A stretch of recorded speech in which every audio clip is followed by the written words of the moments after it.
Greetings, welcome, and good day. You are now tuned into the third episode of the Seasoned Vet Podcast. I'm so happy you could make it to another chapter of the show. This week we're joined by the first person who agreed to sit down for an interview with this podcast. Now, because I wasn't able to meet with her earlier in the day, we started recording this episode at 11:30 p.m. Eastern Standard Time, and she had to go to work the next day. But she was that dedicated to getting the show kicked off. She stayed up late on a school night to let me get this interview in. I've known this YN1 for a little over 5 years. She PCS'd my unit in 2018, and it was sisterhood at first sight. So if it feels like you're listening to a conversation between two friends, it's because you are. Now, I never require that guests on this show use their true name, rank, or branch of service because I do understand and respect privacy. However, Dawn insisted on using her real name and rank because she wants you to know that if you are a sister that needs her help, she stands by ready to offer it. YN1 Ogunwale is a bright beacon of sunshine and a flourishing wealth of knowledge at any unit she's a part of. And the Coast Guard is a better place because of sisters like her. Now, because this was the first episode I recorded, for some reason I felt compelled to clarify Dawn's race and gender. As if it wasn't obvious by the everything about this show. Y'all go ahead and say a prayer for me, because I named this episode, Dawn is a Black Lady.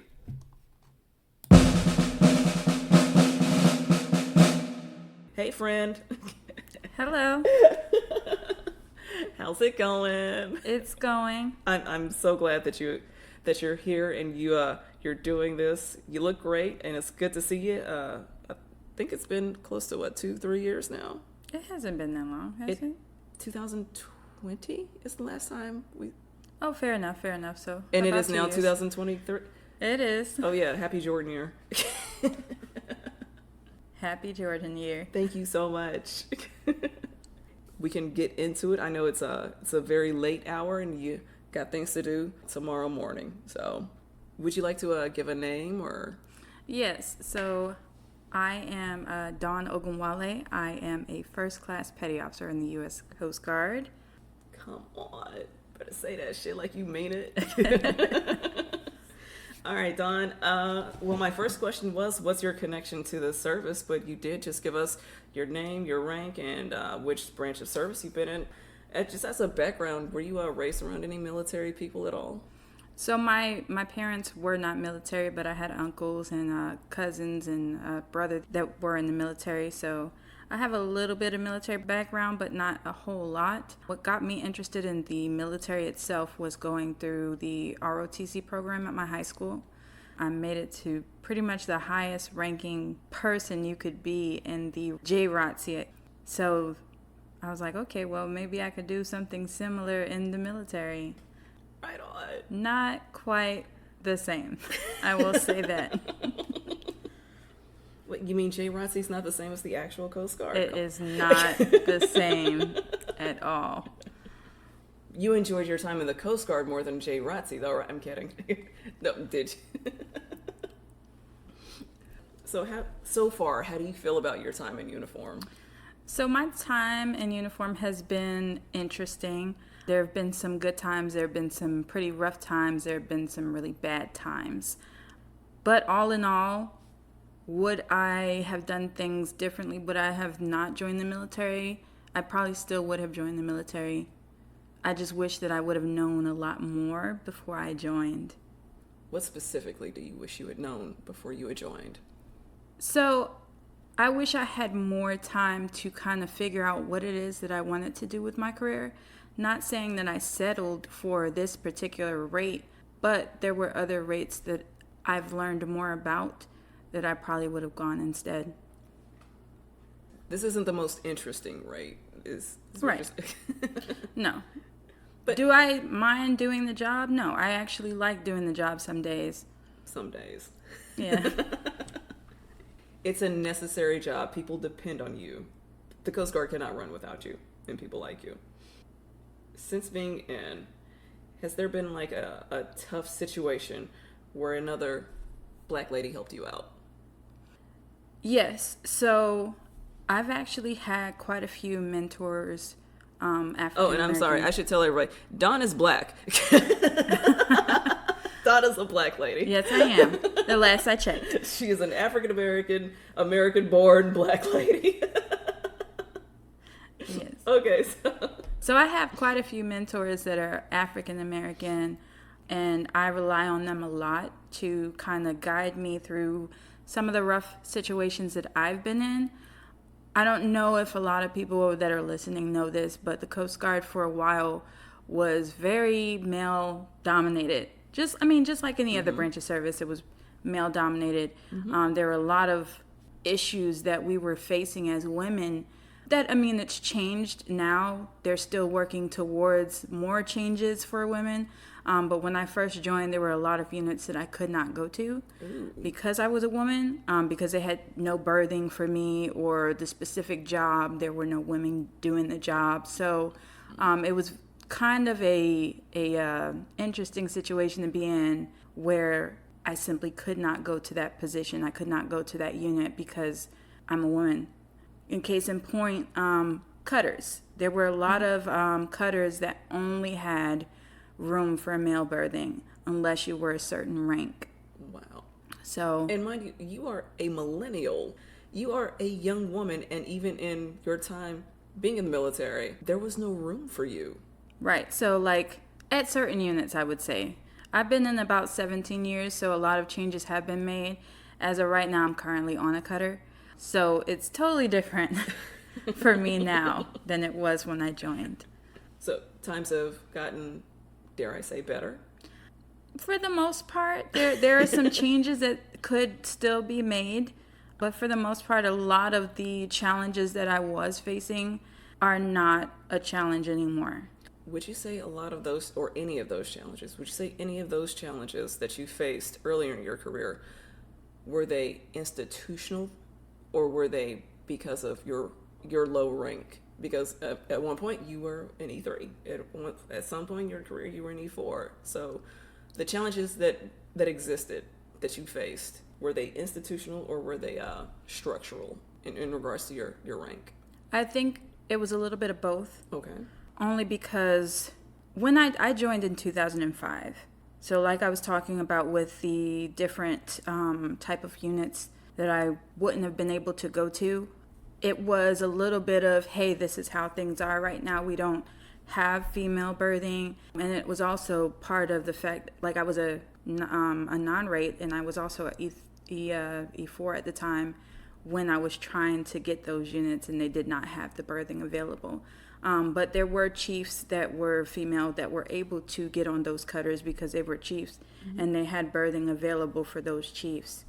So it was a little bit of both, in my opinion, for that. Right on. So back to my mentors, I'd recommend, if you're joining like any branch of service, to have a mentor, male mentor if you want one, a female mentor as well, because you're going to go through different experiences. And your mentors are going to be your like first line of help, assistance, because there are still people that do not understand like the things that I go through every day being a black woman. And no offense to them. Right. Everybody has their own experiences. So I can't be upset that you don't understand the things that I'm going through because you never went through them. Right. Yeah. We have a very unique experience. Yes, we do. Special, inside and outside of the military. Just specially catered towards us. We are the only ones that get this treatment.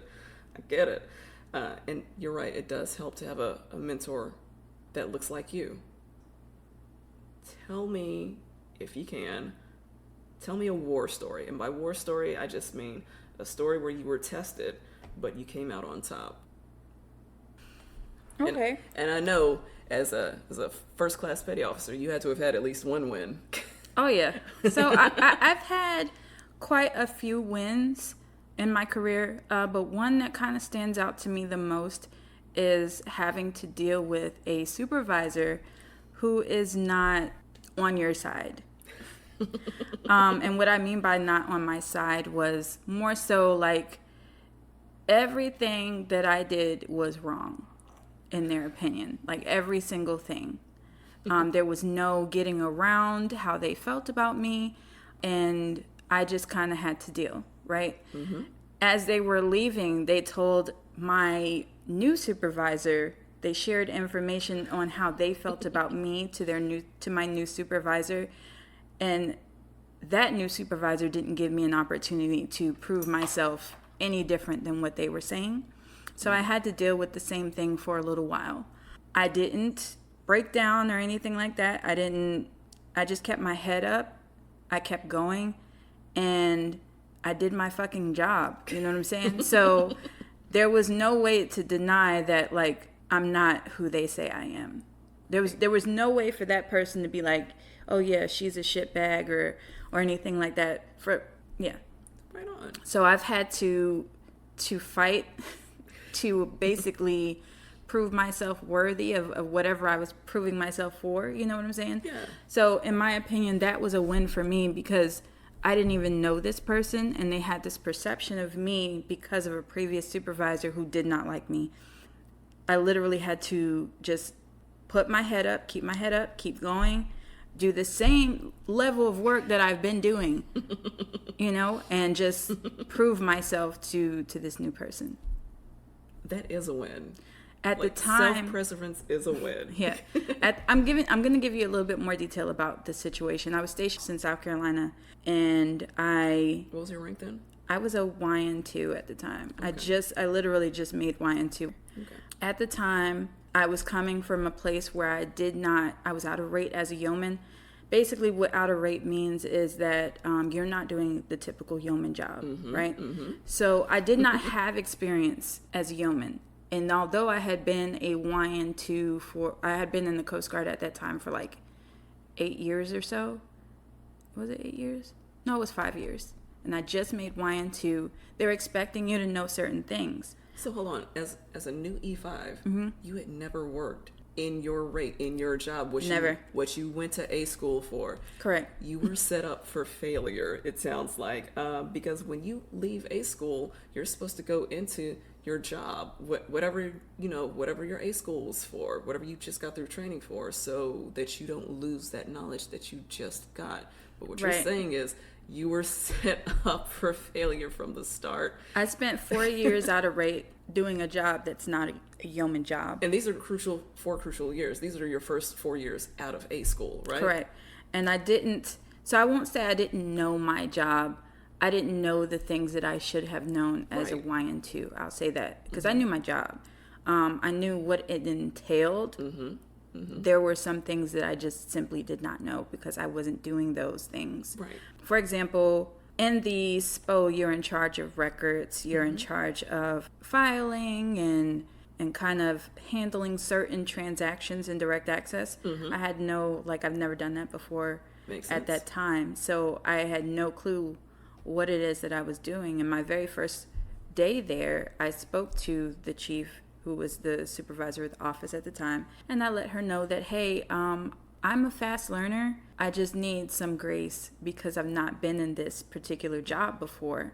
Yeah, I tried to get some training from going to PPC, but there's only so much training they can give you in a short amount of time. So give me some grace. Yeah. I'll make it happen, and we'll go from there. You were upfront. You let her know, hey, I'm new to this job, and I've never done it before. Right. Like, I'm in E5, but I've never done this particular job before. Right. I didn't want to come in and them have the expectation that I knew exactly what I was doing because I didn't. Right. And I'm being fair about that, saying, hey, I don't know how to do this. Right. So I did have grace for a little bit, and then I did not have grace. And that was only a month into the job.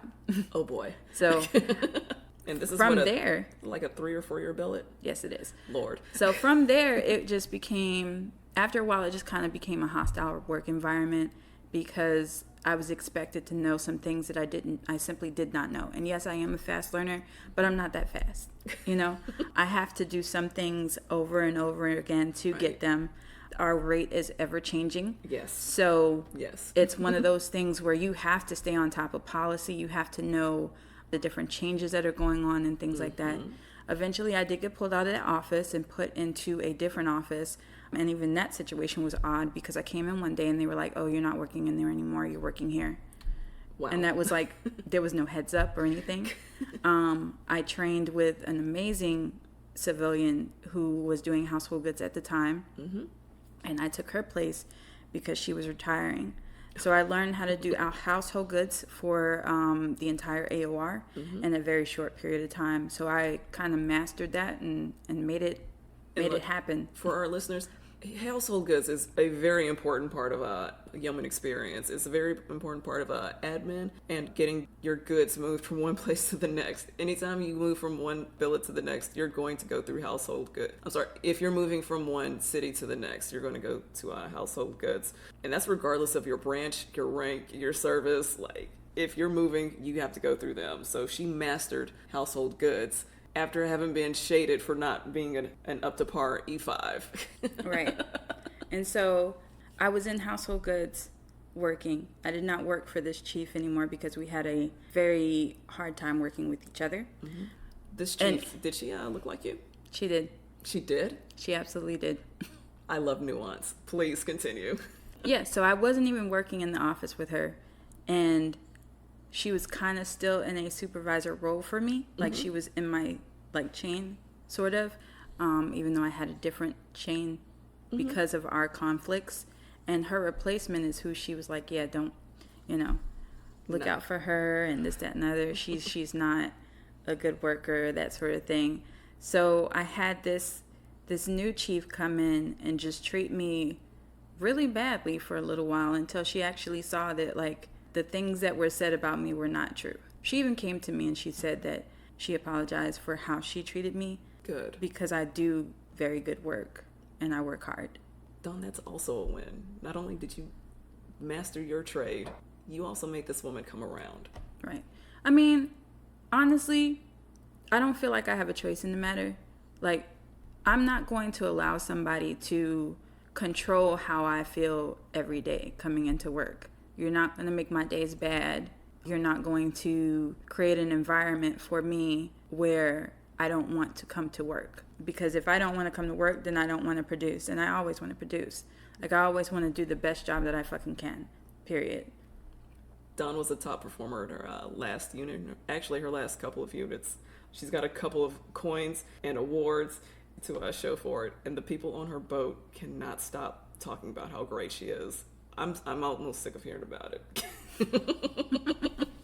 Dawn has work ethic if she has nothing else. Break. And now, a word from our sponsor. Today's episode is brought to you by the Chakra Tree. At the Chakra Tree, they are experts at what they do. But knowing the best techniques is only part of the process. Their goal is to make you feel great. Whether you're in for a 1-hour massage or the entire spa day, your comfort is of the utmost importance. If you're anywhere in the DMV area, you can book online at tct-spa.com. You can also call or text directly at 667-210-6622. And if you really want to treat yourself to something nice, ask Daphne about the balm in Gilead. It'll change your life. At the Chakra Tree, it's more than a massage. It's care.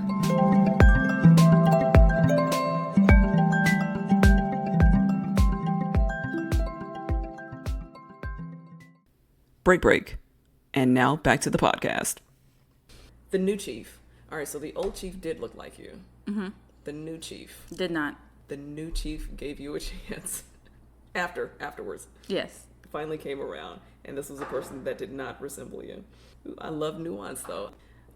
Would you say that the treatment you receive, has that changed with rank? It has. Okay. It truly has. As a YN2, I was kind of not seen as someone who knew what they were talking about.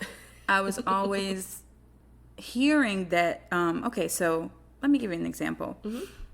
Someone would come to me and ask a question about a policy or something like that. I would answer it. If I didn't know the answer right then and there, then I would say, hey, let me look it up for you, and I will shoot you an email or get back to you, come and talk to you about what I found, right? Mm-hmm. So I would do that. If I knew the answer, I'd shoot it off. If not, I got the answer. And they would go and verify with someone that was much higher ranking than me, or with, like my YM1 or my chief warrant officer. They would verify with one of them that what I said was correct, even though that it was correct. So I really have not dealt with that anymore since I made first class. Since I made first class, pretty much like what I say is kind of what it is. Okay. Which is funny because these are some of the same answers that I've given before. But also, if they didn't trust you, then why even ask at first? Like, if you're going to go to a warrant second, just go to them first and all together. Like, don't waste my time. Right. Like, I literally see myself in the email chains where I had answered the question already. And my YN1 copied me on the answer that she gave. And it was just like, oh, okay, so I guess my answer wasn't good enough. But, They wanted a name brand answer. Yeah. I was the great value version of that. But I get a lot more respect from higher ranking personnel, chiefs, officers. Like I really feel that they trust me now that I'm a YN1. Nice. Do you feel like that trust that you now receive would have come sooner had you not looked the way you do? That's a very good question. Would you have been trusted sooner had you been in a different demographic? I honestly can't say that I know. That I don't know. I'd like to think that it would still be the same, but deep down inside, I kind of know that it yeah. I've had some instances, but we won't talk about those right now. Right on. Fair enough.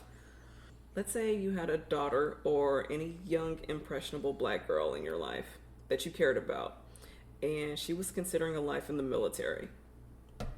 Would you stand in the way of her joining? Would you try and talk her out of it?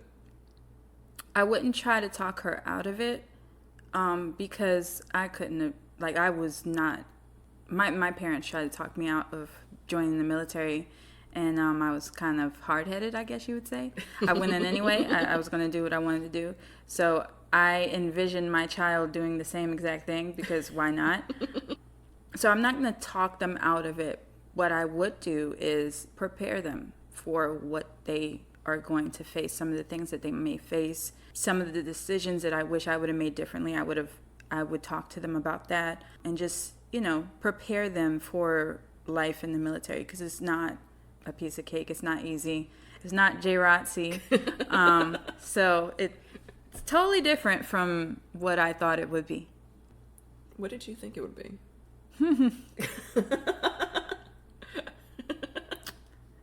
Oh, that's a good question. So what I thought it would be is not what it is right now. And that's a good answer. Yeah. Was the Coast Guard your first choice? The Coast Guard was not my first choice. Believe it or not, I wanted to go into the Air Force. All right. And be a pilot. Okay. So this is totally different than what I wanted to do. Well, I'm not saying that I settled. I didn't. But I was ready to be on my own. I was ready to do my thing in the adult world. Right I kind of wish that I would have stayed at my mom's house a little longer. No. Well, to be fair, the uniforms are very similar, so. They are. In fact, I can go to the Air Force Exchange right now and get a shirt. See? How do you think your experience with the service could have been improved or can be improved? I will say this. You cannot change people. You really can't. They have to want to change themselves. Mm-hmm. That's one thing. So a lot of the training that we are doing to try and change people from who they are, they're going to be that way. What trainings are you specifically talking about? So this is just my opinion. Mm-hmm. So civil rights training it helps. Get into it. But at the same time, it does not change who people are going to be and who they are. Like, some people actually go, and I've heard people make comments about just going to the civil rights training because they have to get it out of the red. Mm-hmm. But they're still the same people that they've always been. Mm-hmm. In addition to that, just be open to other people's experiences and what they've been through. Understand that, like, not everything that you've dealt with is the same thing that somebody else has dealt with. Also, be better to your people. Like, people that work for you, they're people. Yeah. At the end of the day. Mm-hmm. There are some days where they're going to have difficult days and they're going to have good days. And you kind of control that, especially at work. Mm-hmm. Part of what people are going through stems from what they're having to deal with at work. Yes, there are some outside elements like home life and mental wellness and things like that. But you ultimately see these people 8 hours a day for pretty much most of the time 5 days a week. Mm-hmm. Sometimes more than that, depending on like if they're in your duty section or something like that. So you have the control to make somebody's day really shitty or really good. Mm-hmm. Mm-hmm. So keep in mind when you're like demanding that they do something or you're assigning work to them or something like that, they're not your stepping stones. They have feelings. Mm-hmm. Mm-hmm. They have things that they're going through. Mm-hmm. You can make or break them. Mm-hmm. You really can. That's just some of the small things that I think that could be changed. Policies are a big thing, but there's not a whole lot that can be done about that unless like people are actually seeing that some of the policies that they're making are not beneficial to the people that they're making them for. Mm-hmm. If you're going to make a policy and you're going to ask for feedback on said policies, actually take the feedback into consideration instead of just making a policy that doesn't make any sense. I know we both have examples of said policies, but we won't get into that this podcast because, yeah. Actually, a policy change that I did like was the hair. The hair was good. Yeah, we loved that. We loved the hair. It was useful. It was useful. It was useful, and it was useful right away. Because I sure did. I sure did get my hair done that week. As soon as I was like, look, you see this policy, girl? Hook a sister up. Put them braids in there. So it sounds like your experience could have been improved with more caring leadership. Well, I'm not just talking about leadership. I'm not talking about the leaders. I'm talking about everyone, actually, because it stems from people who are working with you, and it goes up from there. You know what I'm saying? We could all stand to do better. Right. I'm with it. I agree. Like, it's not always the supervisor that is your first impression of the Coast Guard. Sometimes it's somebody you work with. Right. Sometimes it's somebody that is the same rank as you, doing the same job. Like, sometimes they can make a hostile work environment for you and not even know it. Since being in the Coast Guard, have you been able to establish village with other people? Have you been able to find sisterhood? I have. Okay. I absolutely have found sisterhood with my mentors, with my mentees. I actually mentor people now. And just with other shipmates that I've grown to, love. So I have my own like little ship family now. But before that, there was the Charleston crew. There was the OKC crew. Like, there's a bunch of people throughout my career that if I called them right now and I said, hey, I need your advice on what I'm going through at work, I'd get that advice. Like, they'd pick up the phone for me.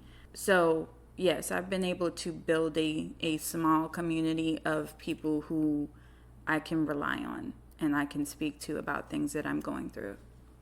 I'm very sure that community has made your time in the service easier. Oh, yeah. All right. Oh, yeah. Because, like I said in the beginning, there's been some rough times, some very bad times. There have been some good times, too. Tell me about a time when you experienced something that you know to be unique to you because you're a black woman. And it could be good or bad. Like, something good happened to you just because you're a black woman. Something bad happened to you just because you're a black woman. Sometimes people are nice to you just because they know. I'm trying to think. Because there's quite a few, but there's some that I really, I wouldn't want to talk about now. Absolutely. Because they're kind of traumatic very experiences. Very understandable. How about this one? let's say you were just starting your life on your own and you were presented with the chance to join the service for the first time. Knowing what you know now, would you still join? Honestly, I would still join the Coast Guard. And I'll say only because over the years, I've made friends in different branches of service. Mm-hmm. And they pretty much have similar stories to mine. But at the same time, their stories are a little bit worse because of how large their branches of service are. Mm-hmm. And I'm not saying that the things that we've all gone through are bad or not bad. They are bad. But I'm not saying that we should be going through those things, because we shouldn't. We absolutely should not be going through some of the things that we're going through in 2023. Being in the Coast Guard has allowed me to be present for certain things in my life. Mm-hmm. Like the death of my father, I was able to get home pretty quickly. Whereas if I were in the Navy and I was out on a ship, would I have been able to get home as quick? Probably not. So for that, I will say that the Coast Guard has been more beneficial for me than I feel like other branches of service would have been. So you would join? Yeah, I would definitely. I mean, yeah. You know they're getting rid of the legacy. It's only BRS from now. I'm kidding. Oh, I'm locked in. I'm good. But if you were new, if I was new, we're gonna have to work something out. No, I'm kidding. But remember what I said earlier about the policies that I don't really agree with? Right. That's one of them. Understandable. Nobody who is enjoying their time in legacy wanted BRS, and I'm speaking mostly just for enlisted people. I think the officers kind of like BRS a lot more than legacy, but they're allowed to. When you speak to your chain of command, do you feel like you're being heard? In some cases, yes, and in other cases, no. And it depends on what I am saying. Like if it's something that they're asking me a question about, like policy, if they're asking me about policy, then I think that they hear me when I give them the policy. But if I'm telling them that, I don't necessarily agree with the policies that they've chosen that do not match the policy that actually is policy, I don't think that they agree with me very much with that. And I'm not just talking about one command. I think that's pretty much all the commands that I've had. No one likes to hear that they're not doing things correctly, and I get that. Right.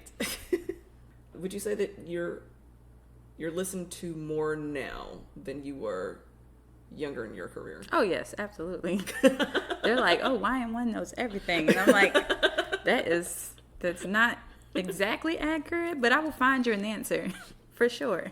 I'm not just gonna bullshit it and just say, oh yeah, well it's this, and I have no clue." But they have a lot of faith in me, and I really feel better about that now. Good. For non-policy things that you take up to your chain of command, if it's a complaint, and it's a complaint about something that's happened on the job, do you think you would be heard? Now? Or do you think you have been heard in the past? Now I feel like I would be heard. And I have been heard. But there were situations in the past where I was not heard, and I don't feel like I was taken very seriously. And the situation got much worse. For example, the supervisor that I told you about, I don't feel like I was being heard because all of the people that I was talking to had relationships with her, like had work relationships with her, friendships. So I think what I was saying to them about our interactions with one another were going in one ear and out the other, and I had to just deal. There was also another issue where I was being sexually harassed, and I spoke up about that to my chain of command at the time, and they did nothing for a long time. But that was when I was much junior. Mm-hmm. And I'm not making an excuse or anything like that for the command, because they should have heard me and they should have done something about it. So yeah, no buts about that. Wow. Do you feel you're a better leader than the leaders before you? Oh, absolutely. Go for it. That's what I'm talking about. And I'm not just tooting my own horn or anything like that. I've always believed that even the most junior person has a voice. Like, they have something to offer to the Coast Guard. And I'm not just talking about work. They actually have a voice. They actually have things that could change the Coast Guard for the better. And I would listen to anybody. I would listen to somebody who just got in boot camp, because I don't know everything. I don't know what could work for this person or that person, but changes do need to be made. And I think that a lot of times when the decisions are made to make changes, not everybody's voice is heard, and that's not always great, because it creates. This is how policies come out and they get changed like the next day. Just saying. You are correct. All right. If you were conducting this interview from where I'm sitting right now, what would you ask you that I have not asked you already? What's your favorite Prince song? Hey, Dawn, what's your favorite Prince song? No, I'm kidding. So, no. I think this interview, this podcast is amazing. But, and I'm not just saying that because I'm right in front of you? Right. No, it kind of opens a can of worms on a lot of topics that should be discussed. And I'm looking forward to everything that it's going to become. Appreciate you, Dawn. Is there anything else you would like to leave our audience with? Go Coast Guard. No, I'm kidding. Just speak up. Don't always think that you don't have anyone in your corner, because you do. I would be in your corner even if I don't know you. Like, you can reach out to me and ask my advice on things. I'll give you the best advice that I possibly could, given whatever situation you're going through. I have not gone through every situation, so I can't speak to everything, but I would give you the best, in my opinion, the best advice that I could give you, given your situation. Have a village if you can. Find people that you can trust if you can. And if you can't trust anybody at your unit, there is a whole group of people out there that are willing to be there for you and just check in on you and just be that person that you need to voice your thoughts to. So. Well, look, hey, thank you for sitting down with me. This was wonderful. This was informative. Your stories are important, and I'm immensely appreciative that you shared with us today. I appreciate you having me. Thank you so much. All right, we're going to go ahead and wrap up this little conversation, and thank you all for tuning in. Bye now.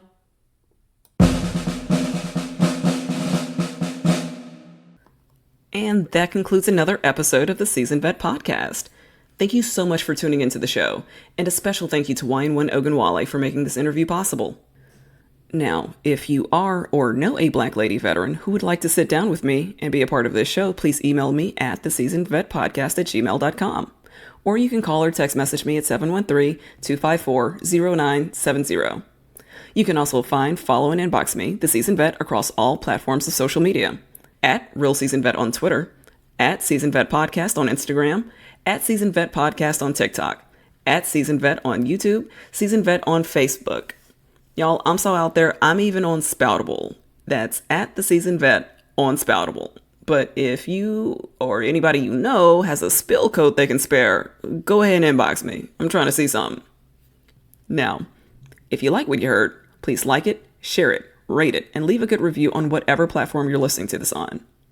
And if you're listening to this on the day that it drops, then you already know what tomorrow is. Yep, that's right. Happy 142nd anniversary of the day the Tuskegee Institute was founded in 1881 in Tuskegee, Alabama, with none other than Booker T. Washington as its first principal. Thank you again for tuning in. And until next time, fall out.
Now, if you are or know a Black lady veteran who would like to sit down with me and be a part of this show, please email me at theseasonedvetpodcast@gmail.com. Or you can call or text message me at 713-254-0970.